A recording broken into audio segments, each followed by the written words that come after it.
नमस्कार। आज हम स्टार्ट करेंगे paper third unit first BSc part 2 concept of work यानी कार्य की धारणा। जब किसी तंत्र की अवस्था में परिवर्तन किया जाता है तो तंत्र की ऊर्जा में भी परिवर्तन होता है और यह ऊर्जा परिवर्तन कार्य द्वारा व्यक्त किया जाता है। यदि तंत्र द्वारा उसके सराउंडिंग पर किया गया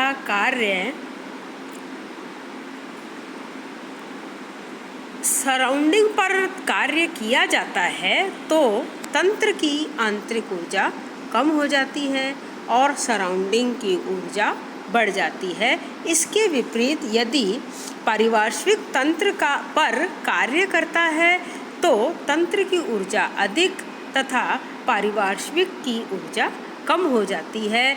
तो बशर्ते कि इन परिवर्तनों के दौरान ऊष्मा का स्थानांतरण नहीं हुआ हो, यानी हीट एक्सचेंज नहीं हुआ हो।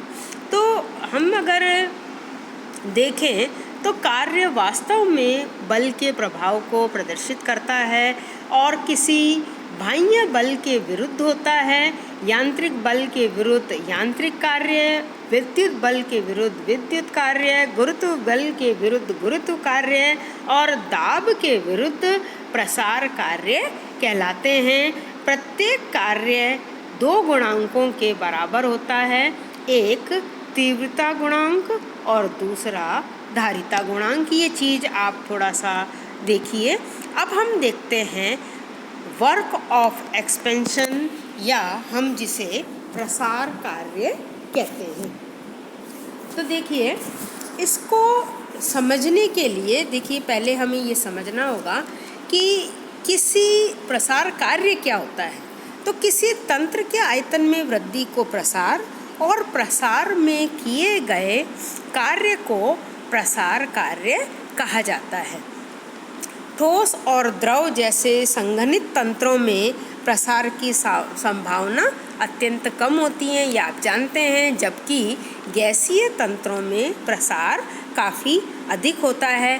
गैसीय तंत्र के प्रसार से उसके आयतन में वृद्धि होती है, जिससे तंत्र को दाब के विरुद्ध कार्य करना पड़ता है। पारिपार्श्विक में उत्पन्न इस कार्य को प्रसार का कार्य कहते हैं। चूँकि इनमें दाब के विरुद्ध आयतन में वृद्धि होती है, अतः इसे दाब आयतन कार्य या प्रेशर वॉल्यूम वर्क भी कहते हैं। अब देखिए, अब यहाँ पर हम ये जो आपको डायग्राम दिया हुआ है इसको आप देखिए कि माना कि तंत्र के रूप में कुछ मात्रा गैस की है जो कि P1 दाब व T दाब पर एक सिलेंडर में V1 आयतन में सीमित है। ये जो दिख रहा है आपको, ये सिलेंडर है ना। माना कि इस सिलेंडर के ऊपर एक पिस्टन लगा हुआ है जिसकी सहती नगण्य है, यानी हम यूँ कहें कि वेटलेस पिस्टन है और इसका जो घर्षण है वो भी नगण्य है, यानी वेटलेस फ्रिक्शनलेस पिस्टन हमने यहाँ पर यूज़ किया है जो बिना घर्षण के सिलेंडर में खिसक सकता है। पिस्टन से ऊपर वाले भाग में निर्वात कर रखा है जिसे हम कहते हैं वैक्यूम क्रिएट किया हुआ है, जिससे उसके ऊपर वायु का दाब नहीं रहेगा। और इस पिस्टन के ऊपर हम एक छोटा सा वजन M रखते हैं। आप यहाँ डायग्राम में देख रहे हैं, इस पिस्टन के ऊपर हमने ये छोटा वजन M रखा हुआ है, यहाँ पर देख रहे हैं ना आप, ये M रख देते हैं। सिलेंडर में पिस्टन के ऊपर वाले भाग में रुकावटों के दो सेट लगे हुए हैं। ये देखो ना, ये सेट, एक तो ये SS सेट है और दूसरा S' सेट रखे हुए हैं। तो अब हम ये मानते हुए कि माना कि प्रारंभिक अवस्था में या इनिशियल स्टेज में इसका जो आयतन है वो V1 है और तब पिस्टन रुकावटें एस के द्वारा, यहाँ पर एस के द्वारा ये पिस्टन स्थिर हो जाता है। अब हम तंत्र में परिवर्तन लाने के लिए रुकावटों के सेट इस एस को हम हटा देते हैं और पिस्टन डी पर गैस का दाब पड़ता है और वह ऊपर की ओर खिसक जाता है, क्योंकि इसमें प्रेशर P1 की गैस भरी हुई है।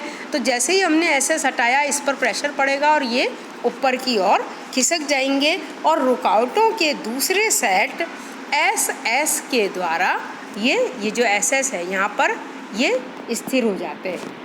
और इस अंतिम अवस्था में यहाँ पर ये स्थिर हो गए, देखो ये दूसरा वाला जो डायग्राम है ये स्थिर हो गए। और इस अंतिम अवस्था में माना कि गैस का ताप T है और उसका दाब P2 है और उसका आयतन V2 है। हम क्योंकि इस प्रयोग को कांस्टेंट टेम्परेचर पर कर रहे हैं, यानी ताप स्थिर है, तो उन दोनों ही अवस्थाओं में, चाहे हम नंबर 1 देखें चाहे नंबर 2 देखें, इन दोनों ही अवस्थाओं में ताप T स्थिर है। यानी हम इस एपरेटस को हम स्थिर तापी या यूँ कहें थर्मोस्टेट में रख देते हैं ताकि थ्रू आउट प्रोसेस इसका टेम्परेचर कांस्टेंट रहता है।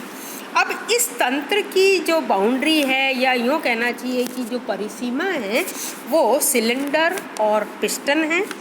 तंत्र के उपयुक्त परिवर्तन में अर्थात पिस्टन के ऊपर खिसकने में तंत्र की बाउंड्री फैल जाती है, यानी परिसीमा फैल जाती है। और यहाँ दूसरों शब्दों में हमें यूँ कहना चाहिए कि परिवर्तन से तंत्र के प्रसार हो रहा है और नई स्थिति में गैस की उसी मात्रा ने एक बड़े आयतन V2 को घेर रखा है और इस गैस के प्रसार में पारिपार्श्विक में कुछ कार्य उत्पन्न हुआ है।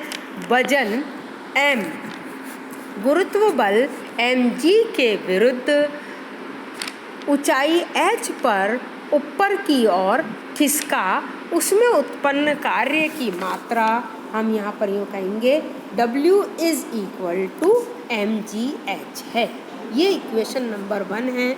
अब माना कि पिस्टन का जो क्रॉस सेक्शन एरिया है वो A है, तो पिस्टन पर नीचे की ओर लगने वाला विपरीत दाब या जिसे हम अपोजिंग प्रेशर कहते हैं, जो कि पिस्टन को ऊपर खिसकने से रोकता है, वो हम इस समीकरण के द्वारा दर्शाएंगे। P opposite is equal to mg/a, या हम इसे इस तरह से भी लिख सकते हैं कि mg is equal to P opposite a। अब हम यहाँ इस mg की वैल्यू को, जो कि हमारे पास P opposite a आई है, इसे हम इक्वेशन नंबर 1 में पुट कर देते हैं, तो ये हमारी इक्वेशन हो जाएगी W = P opposing AH। तो यहाँ पर जो ये AH है ये पिस्टन का क्षेत्रफल गुणा ऊंचाई जितना वह ऊपर खिसका है। ठीक है, यहाँ AH सिस्टम के वॉल्यूम में चेंज को एक्सप्रेस कर रहा है। अब यहाँ पर हम यूँ भी लिख सकते हैं AH = V2 - V1 which is equal to del V। ये हमारे पास वॉल्यूम चेंज आ गया। या हम इस ऊपर वाली इक्वेशन को इस तरह से लिख सकते हैं W = P opposing V2 - V1। ये हमारी इक्वेशन, यानी इस सिस्टम के द्वारा जो कार्य प्रदर्शित किया है प्रसार के दौरान, वो हम इससे शो करेंगे। तो इस उत्पन्न कार्य जो है W, उसका चिन्ह डेल V के चिन्ह पर निर्भर करता है, क्योंकि P opposing जो है वो mg/a होता है, तो ये हमेशा ही धनात्मक होता है।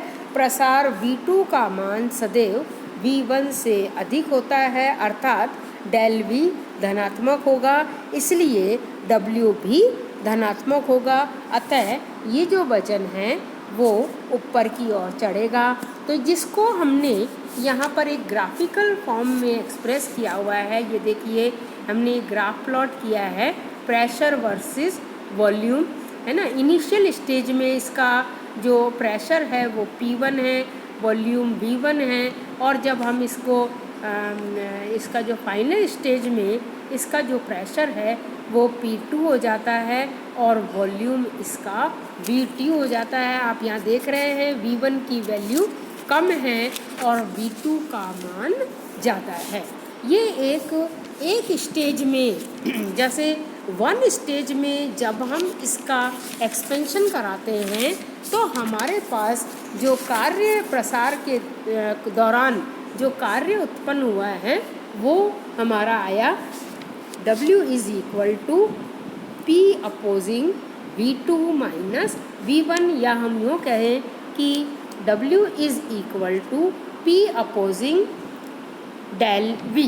इस तरह से भी हम इस कार्य को एक्सप्रेस कर सकते हैं। अब हम यहाँ पर ये देखिए कि जो प्रसार कार्य है वो हमने एक ही पद में अगर संपन्न किया है तो हमारे पास जो प्रसार कार्य का मान आया है वो आया है P अपोजिंग डेल V।